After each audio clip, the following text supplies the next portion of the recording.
Hello. All right. I'm having some kind of neck something going on, so we're going to try to sit normally so as to not aggravate it. Sounds good. Okay. Chapter 16 today. We are almost done. I have this mic a little bit too low.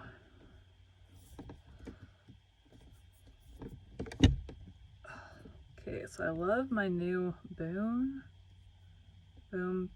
whatever. Anyways, but it is a little hard to manipulate. Okay. Welcome to Bite at a Time Books, where we read you your favorite classics. I don't know why I'm talking so weird. Try it again. Welcome to Bite at a Time Books, where we read you your favorite classics one bite at a time. My name is Bree Carlile, and I love to read and wanted to share my passion with listeners like you. Today we will be continuing Peter Pan by J.M. Barrie. Better.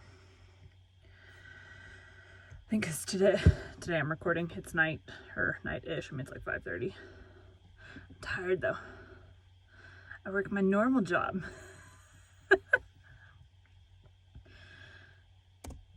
Chapter 16, The Return Home.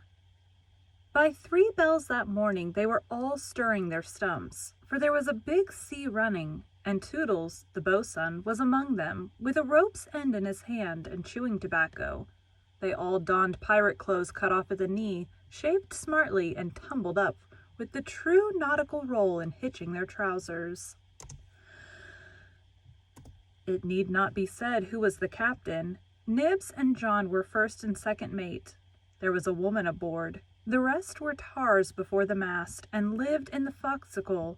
Peter had already lashed himself to the wheel, but he piped all hands and delivered a short address to them.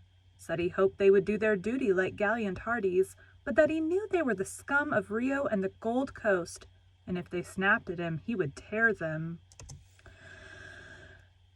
The bluff, strident words struck the note sailors understood, and they cheered him lustily. Then a few sharp orders were given, and they turned the ship round and nosed her for the mainland. Captain Pan calculated, after consulting the ship's chart, that if this weather lasted, they should strike the Azores about the 21st of June, after which it would save time to fly. Some of them wanted it to be an honest ship, and others were in favor of keeping it a pirate, but the captain treated them as dogs, and they dared not express their wishes to him, even in a round robin. Instant obedience was the only safe thing. Slightly got a dozen for looking perplexed when told to take soundings.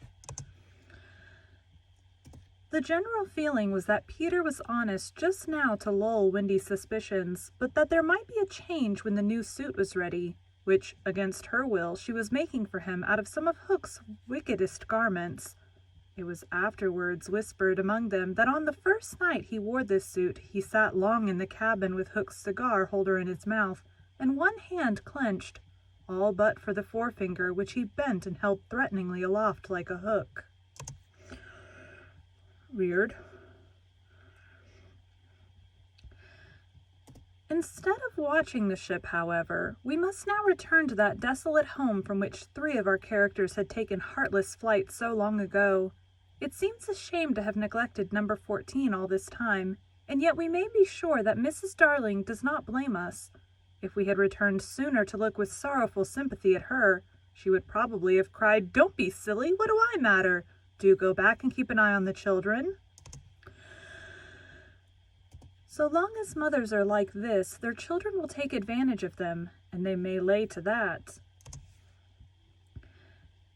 Even now we venture into that familiar nursery only because its lawful occupants are on their way home.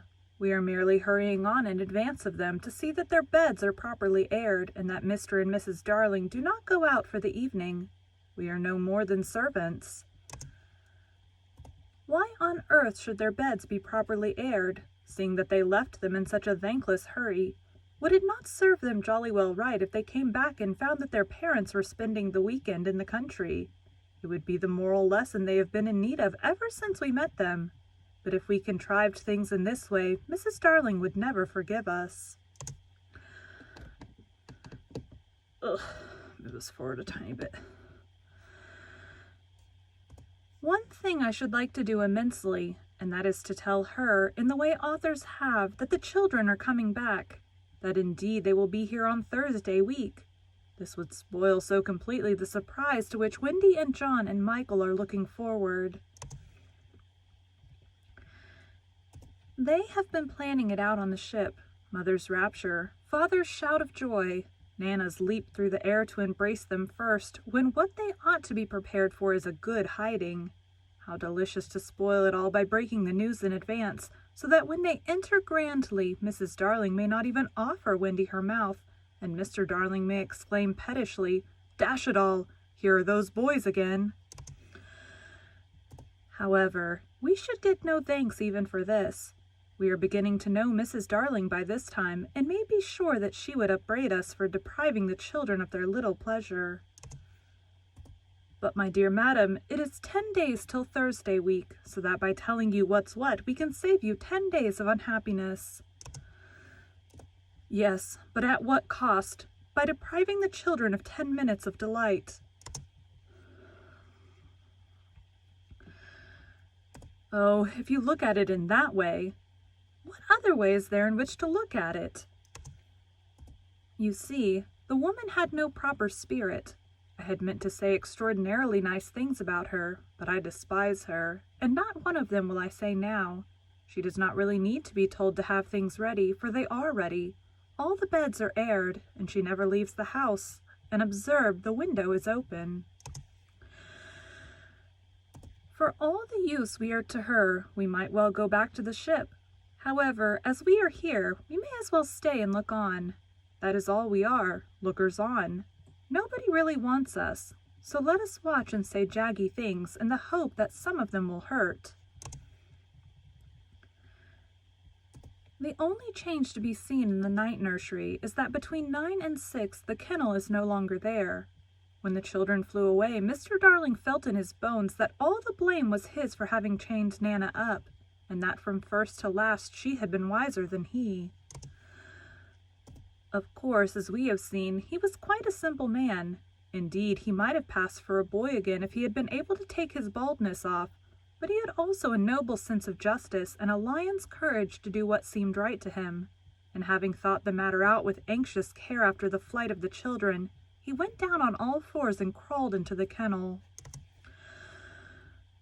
To all Mrs. Darling's dear invitations to him to come out, he replied sadly but firmly, "No, my own one, this is the place for me." In the bitterness of his remorse, he swore that he would never leave the kennel until his children came back. Of course, this was a pity, but whatever Mr. Darling did, in the bitterness of his remorse, he swore that he would never leave the kennel until his children came back. Of course, this was a pity, but whatever Mr. Darling did, he had to do in excess. Otherwise, he soon gave up doing it.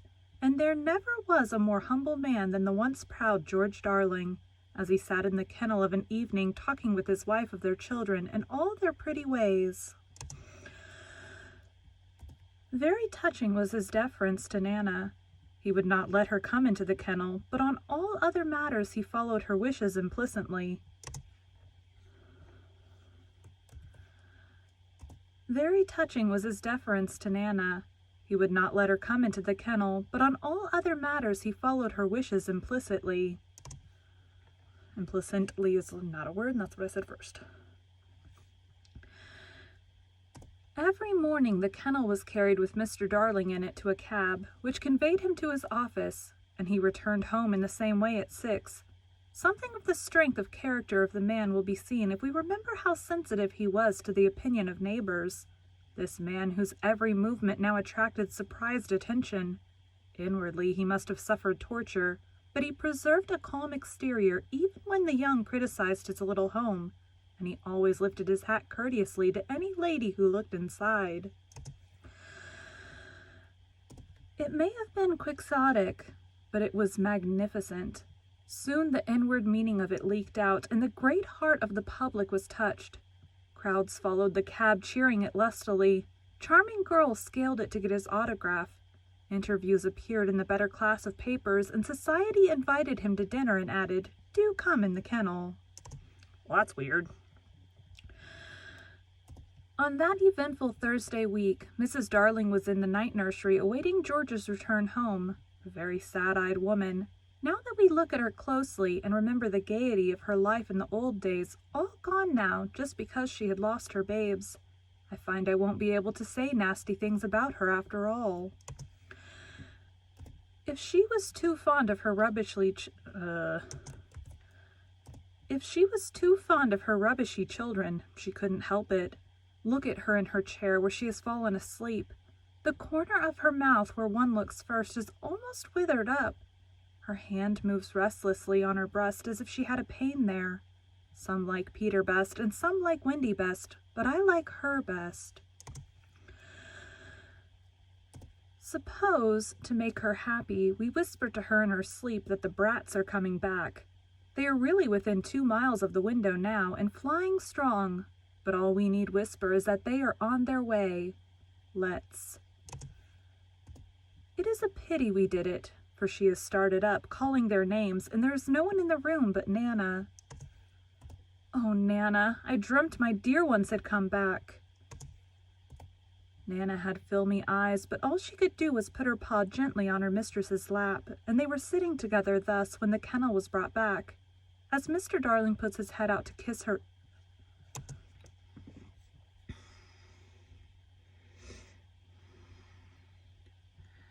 Come on. As Mr. Darling puts his head out to kiss his wife, we see that his face is more worn than of yore, but has a softer expression.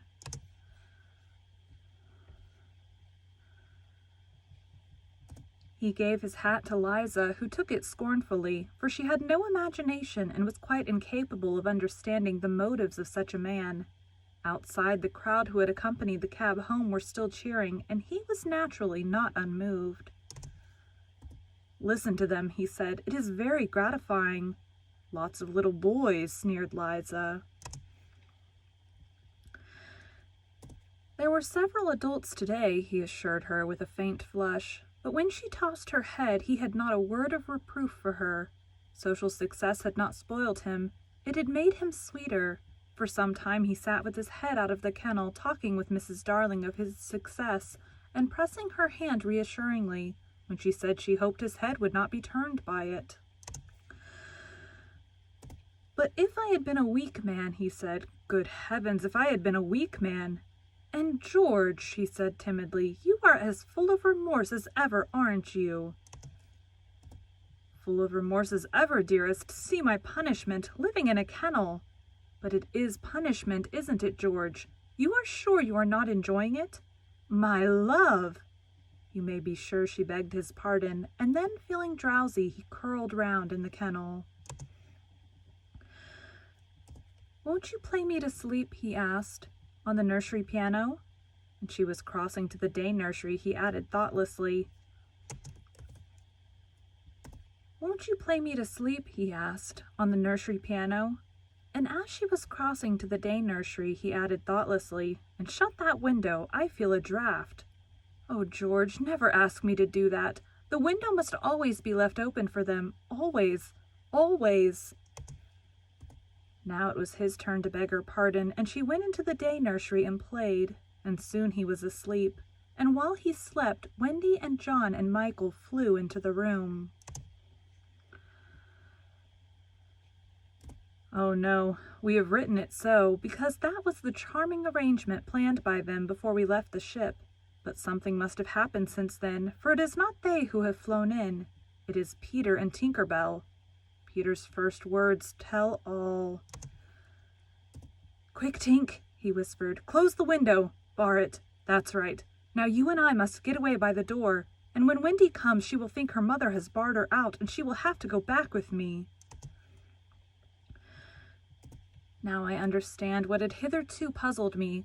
Why, when Peter had exterminated the pirates, he did not return to the island and leave Tink to escort the children to the mainland. This trick had been in his head all the time. Instead of feeling that he was behaving badly, he danced with glee. Then he peeped into the day nursery to see who was playing. He whispered to Tink, "It's Wendy's mother. She is a pretty lady, but not so pretty as my mother. Her mouth is full of thimbles, but not so full as my mother's was." Of course, he knew nothing whatever about his mother, but he sometimes bragged about her. He did not know the tune, which was Home Sweet Home, but he knew it was saying, "Come back, Wendy, Wendy, Wendy," and he cried exultantly, "You will never see Wendy again, lady, for the window is barred." He peeped in again to see why the music had stopped, and now he saw that Mrs. Darling had laid her head on the box, and that 2 tears were sitting on her eyes. "She wants me to unbar the window," thought Peter, "but I won't, not I." He peeped again, and the tears were still there, or another 2 had taken their place. "She's awfully fond of Wendy," he said to himself. He was angry with her now for not seeing why she could not have Wendy. The reason was so simple. "I'm fond of her too. We can't both have her, lady." But the lady would not make the best of it, and he was unhappy. He ceased to look at her, but even then she would not let go of him. He skipped about and made funny faces, but when he stopped it was just as if she were inside him, knocking. "Oh, all right," he said at last, and gulped. Then he unbarred the window. "Come on, Tink," he cried with a frightful sneer at the laws of nature. "We don't want any silly mothers," and he flew away.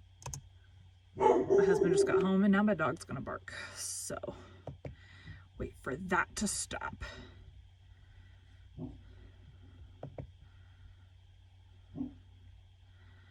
Dogs are so annoying sometimes.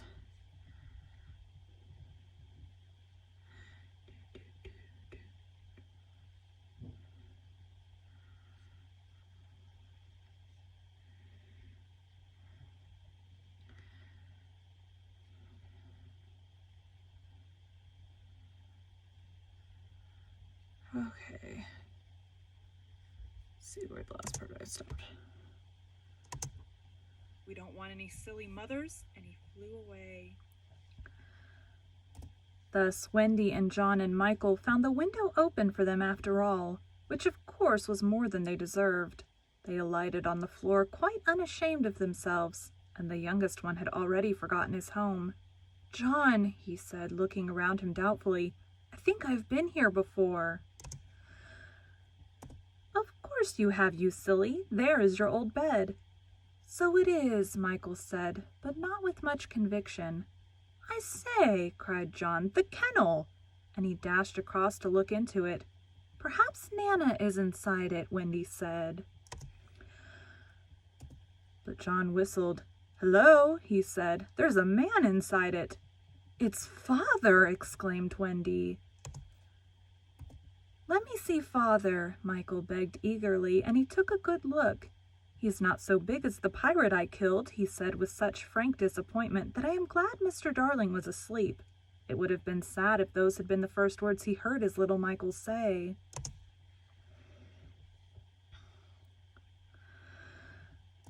Wendy and John had been taken aback somewhat at finding their father in the kennel. "Surely," said John, like one who had lost faith in his memory, "he used not to sleep in the kennel." "John," Wendy said falteringly, "perhaps we don't remember the old life as well as we thought we did." A chill fell upon them and served them right. "It is very careless of Mother," said that young scoundrel John, "not to be here when we come back." It was then that Mrs. Darling began playing again. "It's Mother!" cried Wendy, peeping. "So it is," said John. "Then are you not really our mother, Wendy?" asked Michael, who was surely sleepy. "Oh dear," exclaimed Wendy with her first real twinge of remorse. "It was quite time we came back." "Let us creep in," John suggested, "and put our hands over her eyes." But Wendy, who saw that they must not break the joyous news more gently, had a better idea. "Let us all slip into our beds and be there when she comes in, just as if we had never been away." And so, when Mrs. Darling went back to the night nursery to see if her husband was asleep, all the beds were occupied. The children waited for her cry of joy, but it did not come. She saw them, but she did not believe they were there. You see, she saw them in their beds so often in her dreams that she thought this was just the dream hanging around her still.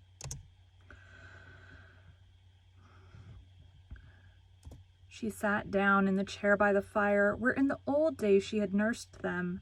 They could not understand this, and a cold fear fell upon all three of them.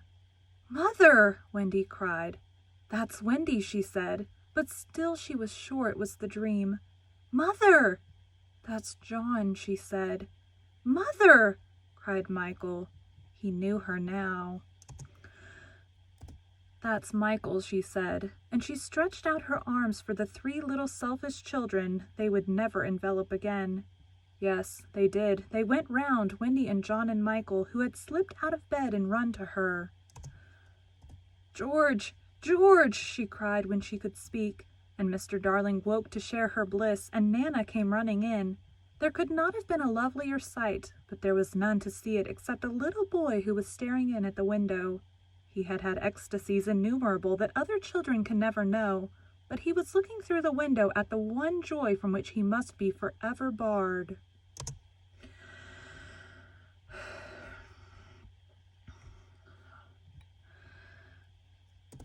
Thank you for joining Bite at a Time Books today, while we read a bite of one of your favorite classics.